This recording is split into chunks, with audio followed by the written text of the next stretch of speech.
All right, let's dive right in. Today we're tackling a word we throw around all the time, originality. It's this huge force behind, everything from breakthrough businesses to incredible art. But what does it actually mean? We all think we get it, but I bet it's way deeper and more complex than you think.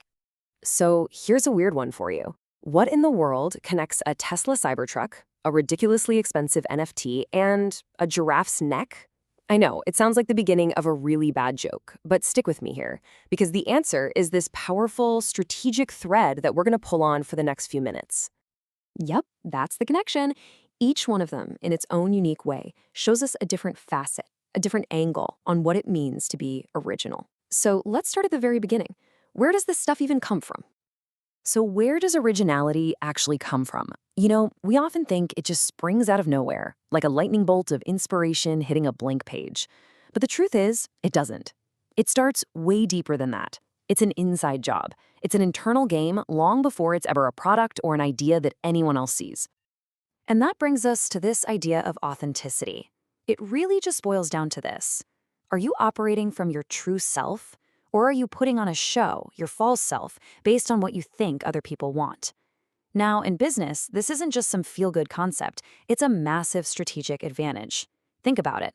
A competitor can copy your product, they can copy your marketing plan, but they can never copy you. That authenticity, that's your moat. And right next door to authenticity is genuineness. This is about creating something without that layer of irony, without posturing or signaling to an audience. And in this age of sponsored everything, our BS detectors are getting really sensitive. We crave stuff that feels real, that feels raw or lo-fi, because our brains are wired to see that as a shortcut to the truth. I love this quote. Eccentricity. It's just the outward expression of originality, right? We often just call it weirdness, but being eccentric, literally being out of the center, is how you escape what's called the consensus trance. That state where everyone just nods along and agrees on how things should be. It's that freedom to be weird that lets you chase down the ideas everyone else ignores, right up until one of those ideas completely changes the game. All right, so we've established that originality starts from within, but an idea inside your head doesn't change anything, does it? So how do we get it out into the world? This brings us to our next section, the act of creation. Now, this is a really important distinction we need to make. Creativity is not the same thing as originality. The easiest way to think about it is this. Creativity is the verb. It's the process, the engine, the doing. Originality is the adjective. It's the label we stick on the final product. An AI, for instance, can be incredibly creative. It can churn out tons of stuff. But is that stuff actually original? Not necessarily.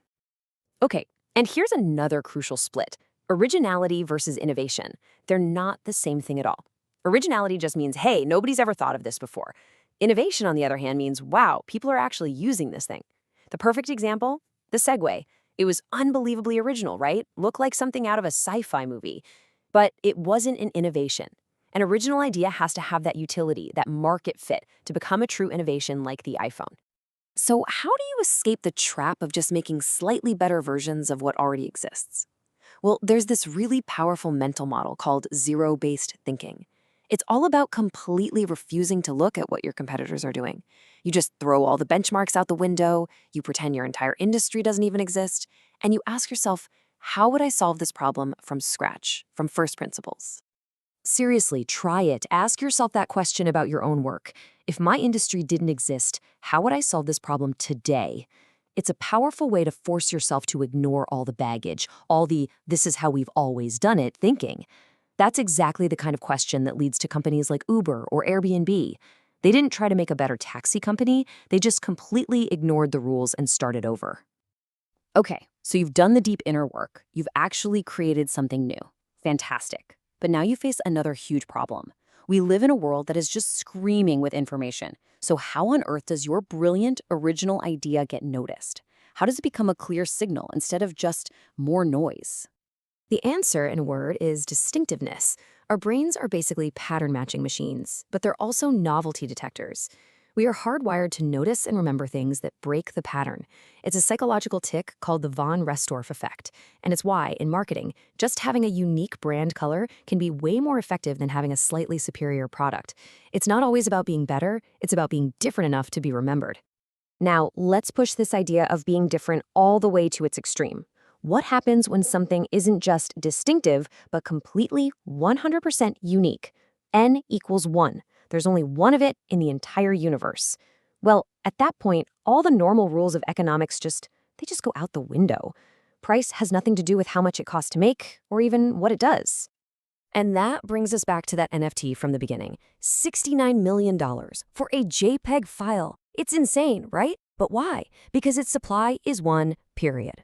When supply is 1, the price is no longer about utility. It's about status. It's a signal that the owner can afford to own something literally no one else on the planet can. Utility is not even part of the conversation. Of course, the ultimate way to be unique is to be the very first. But this is the pioneer's gamble. On one hand, you get this huge advantage. You get to plant the flag, define the entire category, and own the map. But the downside is massive. You're walking into the unknown, facing risks nobody has ever seen before. You're the one paying what you could call the tuition of failure. And everyone who comes after you, the settlers, they get to learn from your costly mistakes for free. So we've gone through where originality comes from, how it's created, and how it gets noticed. But that leaves the biggest question of all, doesn't it? Why does any of this matter? Why go through all the trouble? Well, in this last section, we're going to see why originality isn't just some creative luxury. It is quite literally a matter of survival. The ultimate reason is to avoid something called entropic death. Yeah, it sounds dramatic, but it's a very real concept borrowed from physics. In a closed system, everything eventually decays into a state of sameness and disorder, and the exact same thing happens in business. If you stop injecting new original energy into your company, you will inevitably decay into homogeneity. You'll become just like everyone else. And the path to this corporate death is brutally predictable. Step 1, you stop innovating. Step 2, because you're no longer unique, you become a commodity. Step 3, the only way to compete is to lower your price. And step 4, your margins completely evaporate. It's a slow-motion train wreck, but it is a train wreck. Originality is the only antidote to that decay. And this is where we finally come back to the giraffe's neck. That crazy long neck was a radical original adaptation. And what did it do? It allowed the giraffe to escape the entropic death of competing with every other herbivore for the exact same leaves on the lower branches. It created its own category. For a business, that's the holy grail. Pricing power, category ownership. It's how you get out of the bloody red ocean where everyone is fighting over the same scraps. But I want to leave you with one final and maybe the most important thought. We have this romantic, almost mythical idea of originality, right? The lone genius in a lab, having a eureka moment and creating something out of thin air. It's a great story, but it's just not true. The real magic, the real skill of originality isn't creation. It's synthesis. It's about taking existing pieces, ideas, materials, concepts, and combining them in such a profoundly new way that you can't even see the seams anymore. The original lineage just becomes invisible. It creates the illusion of something from nothing. And honestly, that should feel incredibly freeing. It means you don't have to wait for a lightning bolt of genius. You just need to get really, really good at connecting the dots. So that's the final question for you. Every single one of us has a completely unique junk drawer of experiences, skills, passions, and knowledge. Nobody else has your exact combination. Those are your raw materials. The only question left is, what are you going to synthesize?